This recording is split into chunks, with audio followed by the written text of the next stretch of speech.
That's something that is so important to me that we like take time to acknowledge, is the roots of where everything we're creating is coming from, no matter how far we are away from it.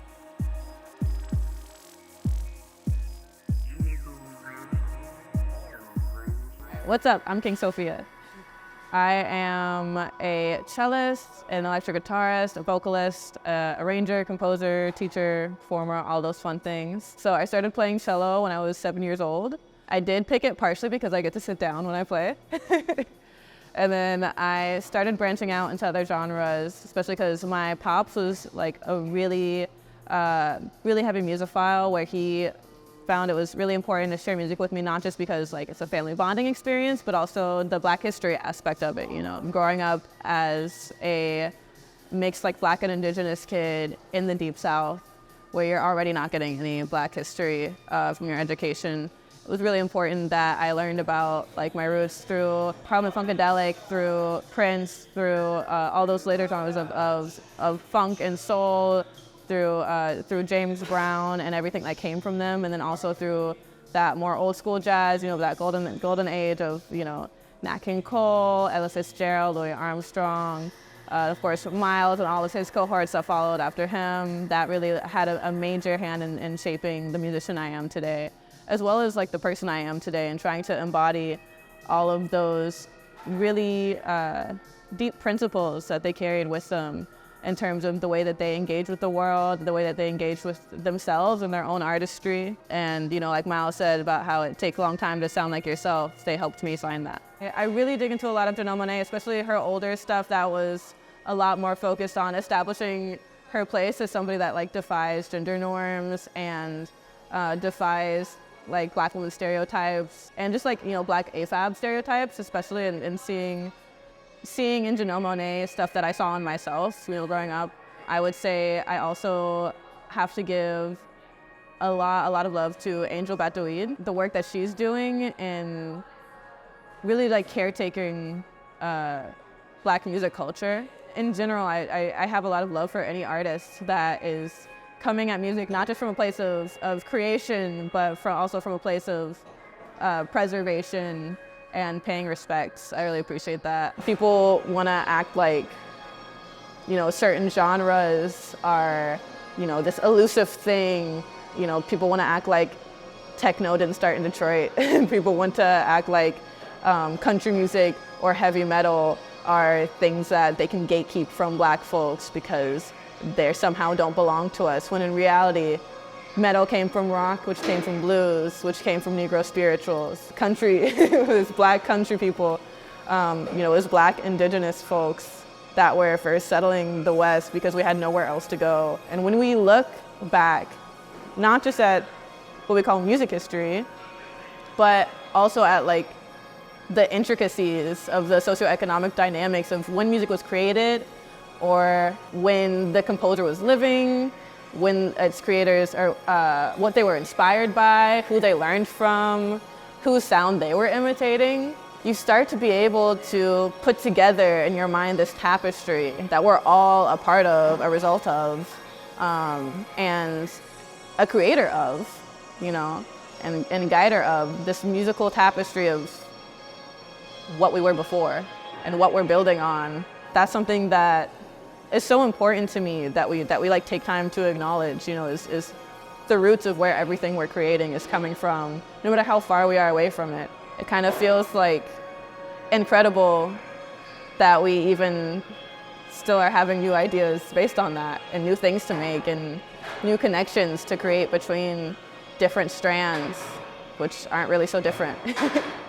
Like a lot of string players, I think I started off in elementary school because there was a string program there. I was lucky enough to have one that had decent funding. I love the cello for so many reasons, largely being that it's so versatile.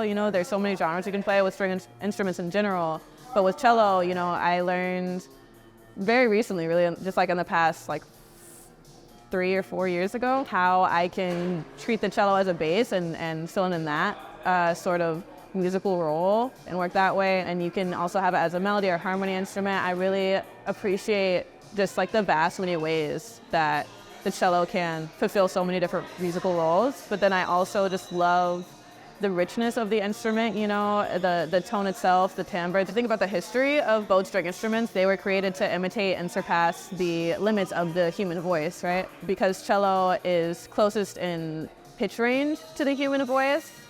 A lot of people find that it's like so soothing, and they'll say, oh, I love the sound of the cello. That's always like the first thing that people say usually when they hear that I play the cello, and I feel the same way. It's soothing, it's comforting, and it feels like one of the most human instruments that you can pick up. At the end of the day, you're playing organic material, you're playing with horsehair. Back in the day, they were playing with cat guts. I'm good on that one, but you know, you're really playing with a natural sound, and so you have to then be able to connect that to yourself as a natural being. How would I sing this? How would I imitate this natural occurrence? You know, if I'm playing Vivaldi's Spring, I have to be thinking about spring. I can't just be thinking about this note and then the next, you know. There has to be that direct connection to the naturalness of everything incorporated in the making of the sound, right? Whenever I'm playing cello, I have to have a chair that's like a good height, and I can't wear heels. It'll like completely throw off the angles, and I'll just be like so uncomfortable the whole time. And part of that is just like being able to trust that, you know, the pitches are going to be in the same place as they were when you practice them at home. In terms of like rituals, a big thing is always just like breathing beforehand and taking time to have a mindful moment with me and my breath. Even if I'm like playing with a super big band and we're like talking beforehand. And I think that's something that I got from classical music too, is the concept of breath being an initiator of sound.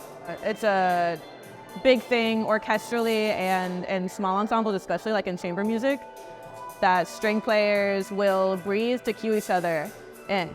There's so much detail that you get in just like a little breath, which is not something that you would necessarily think of with string instruments. You know, we're not woodwinds or brass instruments or vocalists. We don't need our breath to create sound, but it helps us focus it and focus a group together without having to give like verbal cues. Taking a breath before helps me really center myself into the tempo and like kind of align, you know, my whole mind and body into, okay, this is the groove for this song, for this moment. I'm right here, you know? Back when I was in college studying, I was learning the Dvorak cello concerto. And there's this really crazy, difficult ricochet passage that is like notorious among cellists as really difficult to master, both because of the bow stroke difficulty of that ricochet bow stroke, but then the difficulty of what's going on with the left hand. It's kind of strange chords in terms of the classical music realm. It was such an aha moment when I realized that thinking more about the phrasing as I was playing it made it easier to play. I was able to think more about, okay, where's this phrase going? Where am I moving with this?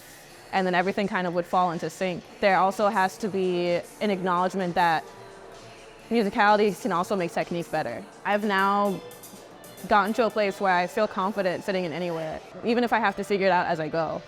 I feel confident enough in my experience, like in my studies that I've put in, the hours that I've put in, and the detail-oriented work that I've done, that I just feel like I can trust that no matter where I am, and even if I'm having to learn something completely new, and even if it's something that I find really difficult, I feel like I know how to practice, and that's something also that I really pride myself on is you know, not just being a good musician, but knowing how to practice. It's a very difficult thing that people don't always look at as its own individual skill. If you know how to practice, you can do anything. I've played not just like classical jazz and whatever big name genres, but I played different types of jazz. I played spiritual jazz, I've played straight ahead.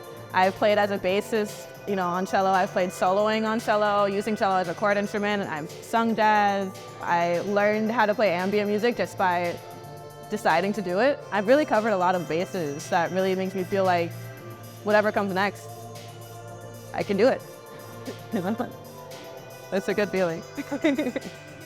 Definitely one of my favorite projects was the Autophysiopsychic Millennium residency at Cranbrook, where we basically brought to life this Afrofuturist dystopian novella called Something in the Garden. So we created this kind of like spiritual jazz operetta, if you will, which was like just such a cool multimedia production. I was like arranging all of the strings for it, and then of course just like being part of the collective. It was a large group of people on stage. It was such a lovely way to pay respects to the work itself and to the creator of it, Dr. Lateef, who was, you know, really a pioneer of spiritual jazz and Afrofuturism. So that was like a really crazy, awesome experience to be able to step into that Afrofuturist world, but also to relate it to our own, because it was around the time that we were working on it. It was over the summer, and it was around the time that we were starting to get this like crazy smoke in from Canada, right? And so I would be arranging these pieces, trying to figure out how to musically express these kind of symptoms that Lateef was writing about as symptoms of this dystopian world that was based on the effects of climate change mutating the environment. So, and even talking about specifically smog that would distort the senses and bring on a sense of lethargy and confusion, as well as just like the physical health effects of it. And it was like such a crazy experience to write about it, about this future that was actively happening outside. That was both like terrifying and empowering. That was a really, really beautiful experience. Starting off in any musical field, any genre, any instrument, that includes DJing, that includes you know, no input mixing, whatever that instrument may be. You have to be willing to come at it both with a scientific lens of, you know, okay, this is interesting, I want to know how it works, instead of why I can't do it. You have to be able to allow yourself the simple, beautiful joy of creating. You know, on cello, it may be just hearing the open strings ring and enjoying the beauty of that, enjoying the elegance of how the turntables operate, and just taking the time to appreciate like the magnificence of this is music that brings you feeling, and it is somehow a physical thing that you can hold, a piece of plastic somehow. All of the love is right there in that piece. Like just holding on to that awe for what you're exploring and what you've been brought into is I think the most crucial thing, whether you're just starting out or whether you are years in to the work. You're not gonna look at like a 7-year-old kid playing like hot cross buns and be like, that kid sucks. You know, just because they can't play it perfectly in tune or whatever it is. Like, you know logically that they are at a certain place in their journey that is different from you. And if you can look at somebody else with that lens, you have to be able to apply that to yourself too. And that, I think, is a really easy way to release yourself from the habit of comparing between other musicians, or just between what you feel like you should be able to do and where you're at in that musical journey for yourself. Amateur comes from the Latin word amare, which means to love. So to be an amateur is to do something for the love of it. I still consider myself an amateur guitarist, and that's fine, because I do it for the love of it. And sure, now I've gotten to a point where I can incorporate it into my performances and into my recordings and works like that. But I also am like not afraid of not being perfect, because I know I'm coming at it from a place of love. Love is what keeps us moving, you know? It's understanding that my friend needs me, and therefore I will keep living another day because my community needs me, my friend needs me. It's also understanding like why we fight for the things we care about. Self-love is revolutionary. Love for your community is revolutionary. Love for what you do is revolutionary. And it's really a crucial thing. So that's what I hope that I leave folks with. That feeling of deep, human, earthly love, in whatever way that it needs to be applied for them. The main things that I want to plug, especially I wanted to show some love for the Hannon Center over on Woodward Avenue in Detroit. They're a really special place, and I have an ongoing lecture and performance series there that I'm doing that is focused on uplifting and showcasing Black compositions and composers that have been historically underdiscussed or understudied. I'll be giving information and performing in between, at the end.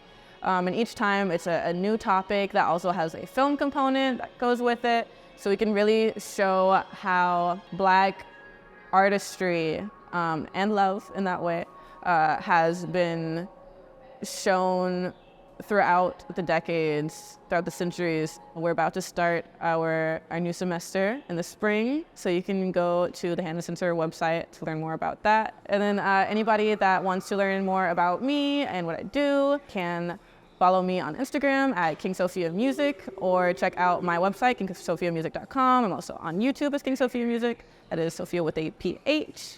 If you spell it with an F, I will be very disappointed. But yeah, that's where you can find all my stuff. I've also got some stuff out on SoundCloud and on Bandcamp, so be sure to check those things out and just see what I'm about. There's a lot.